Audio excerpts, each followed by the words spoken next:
আমরা যখন সরকার গঠন করি তখন কোরবানির সময় পশু জবাই হতো 40 লক্ষের মতো।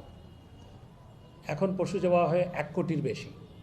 এটির কারণ হচ্ছে দেশের মানুষের অর্থনৈতিক সক্ষমতা বেড়েছে, কিন্তু পরিবেশ সংরক্ষণে বাধ্যবাধকতার কারণে অনেক ট্যানারি চট্টগ্রামে বিশেষ করে বন্ধ হয়ে গেছে। এবং কিছু ট্যানারি স্থানান্তরের পর্যায়ে রয়েছে।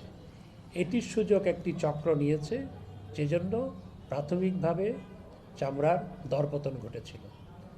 আর এগুলোর সাথে, এই দরপতন চক্রের সাথে হাত মিলিয়েছিল যারা সরকারকে অস্থিতিশীল করতে চায়, সরকার বেকায়দায় পড়ুক সেটি চায়, তারা সেই চক্রটিও হাত মিলিয়েছিল। সেজন্য এটি হয়েছে, যেটি ইতিমধ্যেই সরকার ব্যবস্থা গ্রহণ করেছে, এবং যারা এই চামড়া নিয়ে সিন্ডিকেট করে দরপতন ঘটিয়েছিল তাদেরকে খুঁজতে সরকারি সংস্থাগুলো কাজ করছে।